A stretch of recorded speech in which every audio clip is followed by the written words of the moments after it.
Hi guys, welcome back to SRE Customs, and I'm kind of show you what I got going on the channel right now. I got some kind of exciting stuff for me.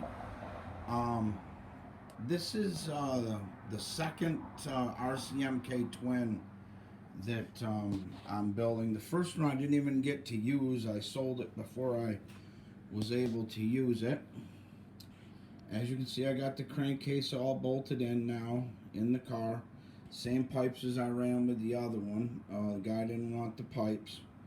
But what I want to tell you is I'm doing a different route with this one.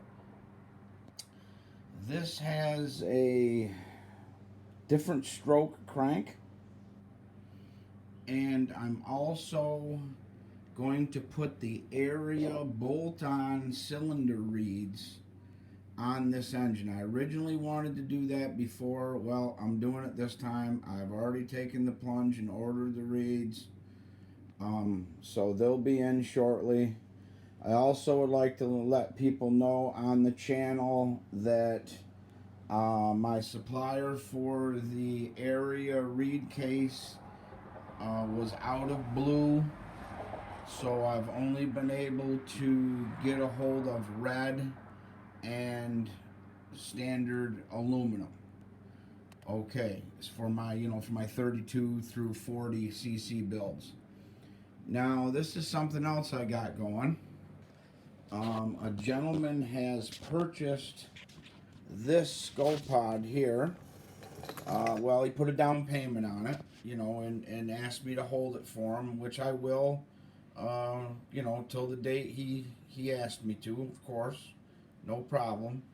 But then Mr. Sweaty Potato Meyer contacted me and kind of wanted to, try a skopod. So, he's got that 40 RC Max GT, which is a killer engine. And it's doing what it does to everybody. It's breaking a lot of his parts, but he's learning. But what I'm going to do is build him a replica of this engine here. I mean, I've got plenty of cylinders, plenty of heads, plenty of parts. I'm going to do... I don't know if I'm going to go to the Fat 26 or stick with the WJ71. I have been testing with the 26 millimeter carburetor with some insane results, but I don't want to give him an engine that's going to put him right back into busting everything that he's buying. So now, of course, I'm not saying it's going to make more than an RC Max, but it makes different power. A lot different. Right out of the hole, instantaneous, maximum punch. Gonna really stoke the compression up. This one was 13. Gonna go, I believe, 15 to 1 with this one. We'll see, because then I can do some other things which I know you engine builders know that you can do with the port timing and stuff once the compression is raised to that high. Squish is going to remain I'll tell you, it's going to remain at 14 thousandths. It's going to be done by bubble volume due to the fact that we can spin these heads off in the lathe and make them any damn way we want to. I'm going to use a standard Genoa G62 setup that I've already cut the crank and stuff for, but no porting done yet. I've got ceramic bearings here. I'm going to make him frankly, bluntly put, a frickin' rocket. So, I hope he is ready for what he receives. I'm going to use my replica that I've been building of the Bartolone pipe. Yes, it is a somewhat copy of the Bartolone pipe. I'll show you here up close. I don't think I ever have shown this. some of the difference is the length in the header is a little different, and I do a restrictor inside the stinger, which everyone knows. You want maximum power, you restrict the stinger until it detonates, blows up, and then back off one, and that's all it's going to make for power. So I don't know. Let's see. We went over the carburetor. I may talk to him about using alternative fuels. I do have a WJ71 carburetor that I've got set up for 50-50, meaning 50% alcohol, 50% nitromethane. Don't know how crazy he wants to get, but we're gonna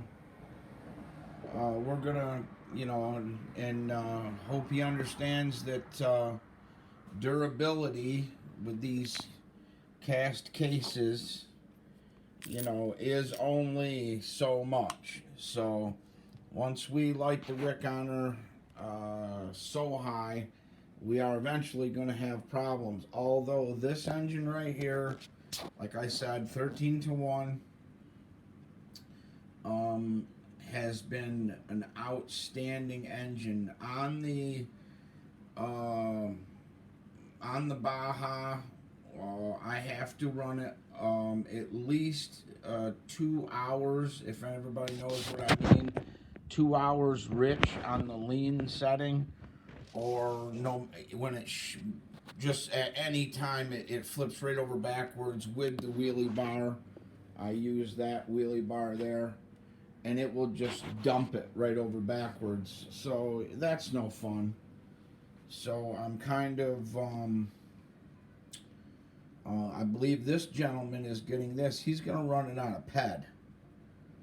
So I'm going to email him and ask him, he shouldn't need all these little brackets that I've spent tons of time making.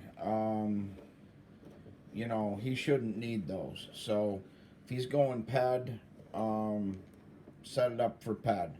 At the price that I given it to him for, I will be open online and say that this engine I sold complete with the WJ71 carburetor, the linkage to run it, everything with a fresh piston ring in it, and I'm going to put fresh crank seals in it, 9500 spring, trued crankshaft. I sold it for $1,000 bill, and I allowed him to put money down, and I am going to hold it for him till the date that we discussed.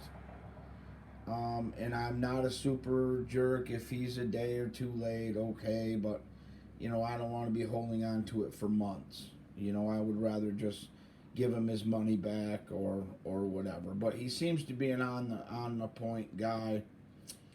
I tried to discuss with him about the starting procedures because of the compression and no compression release.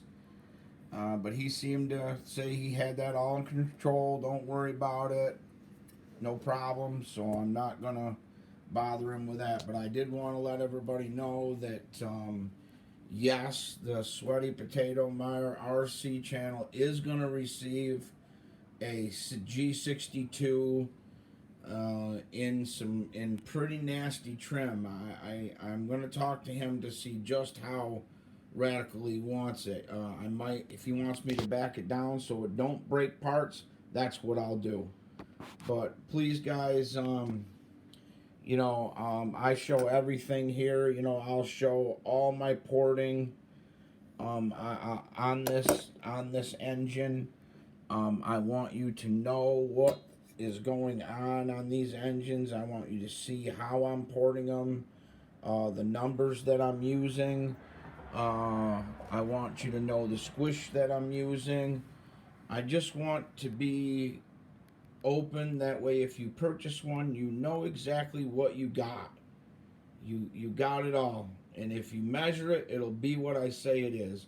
And if it's not, I will buy it back.